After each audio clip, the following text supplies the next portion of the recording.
जिंदगी में समझिए संतत्व का महत्व।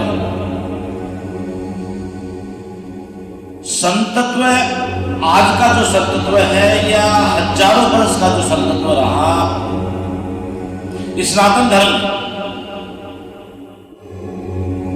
संतत्व की परिभाषा, संतत्व का नाम तो है योग,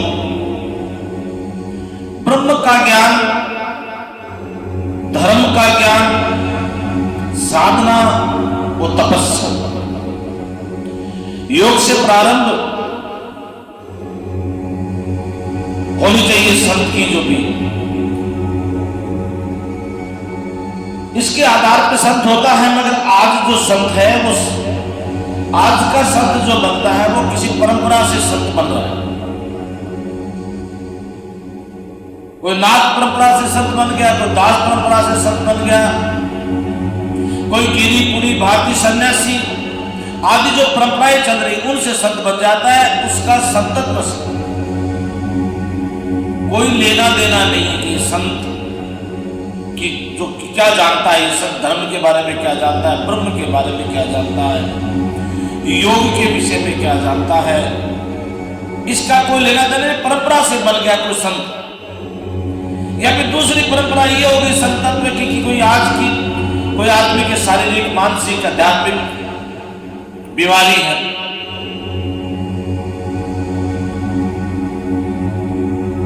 वो संत बन जाता है कि चलो संत बन जाते हैं तो कम से कम समाज में एक सम्मान तो मिल जाएगा।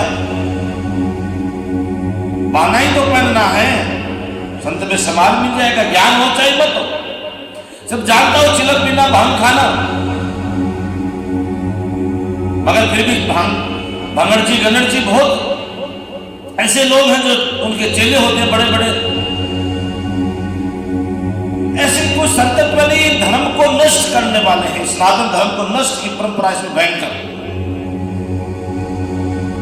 एक संत कहा करते थे कि संत बनना ऐसी परंपरा है कि एक आदमी का झगड़ा हो गया कहीं तो झगड़े में उसके नाक कट गई।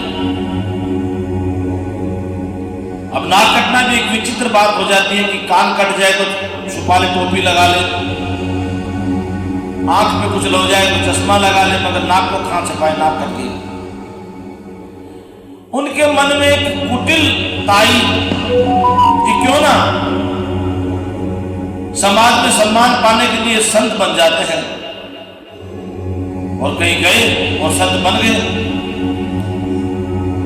गांव में एक दिन कह रहे थे कि नकटे चाचा आ गए, नकटे ताऊ आ गए, नकटे भाई साहब आ गए, नकटे मामा आ गए। तो नकटे की परंपरा उनकी बैठी थी। अब संत बन गए तो भी वो कहे कि नकटे नाथ जी आ गए, नकटे दास जी आ गए, नकटे गिरी जी आ गए, नकटे बाबा आ गए, नकटे स्वामी जी आ गए। फिर भी शांति मिली नहीं तो बड़ी बेचैनी उनको हो गई। एक दिन और उनके मन में गरी कुटिलता जागी तो कहीं बैठे चुपचाप आसन लगाए। एक सेवक आके पूछा, भाई महाराज एक बात बताइए, ये आपकी नाक कटी कैसे? तो कुटिलता तो मन में थी। उन्होंने कहा कि देखो नाक कटी, ये बहुत गहरा गहन राज है इसमें। उनके उस चेले ने पूछा कि महाराज बताइए इसमें बात क्या है? उन्होंने कहा कि भगवान रात को एक दिन मेरे सपने में भगवान आए। उन्होंने कहा कि बता मेरे भक्त, तू मेरे लिए क्या कर सकता है? मैंने कहा कि मैं आपके लिए गर्दन कटवा सकता हूं, आप मेरी गर्दन ले लीजिए। भगवान ने कहा नहीं, गर्दन नहीं चाहिए, सिर्फ अपनी नाक कटवा ले। नाक कटवा लेगा तो मैं रोज तेरे अंग संग रहूंगा, तुझे रोज दर्शन दूंगा। तो मैंने अपनी नाक कटवा ली, और भगवान ने जाते जाते एक बात और कही, जो चीज की तू नाक काट देगा उसको मैं दर्शन दूंगा। उन्होंने कहा तो महाराज मेरी भी नाक काट दीजिए।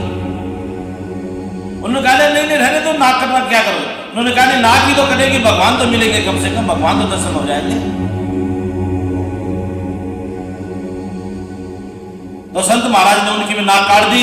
नाक काट दी, भयंकर पीड़ा तो होती है, पीड़ा हुई। उन्होंने कहा हमारा पीड़ा हो रही है, खून बह रहा है। मतलब भगवान तो दिखाई नहीं दे रहे। उन्होंने कहा कि भगवान तेरे को नहीं, भगवान मेरे को भी दिखाई नहीं दे रहे थे। तो उन्होंने कहा मेरी नाक काट इसलिए काट दी कि मैं अकेला था। अब दो हो गए। अब एक बात को वो कह रहा था, दो कहने लगे कि भगवान ये दिखाई दे रहा। दोनों करे भगवान ये बेटे, भगवान ये देखो लीला कर रहे, नाच कर रहे।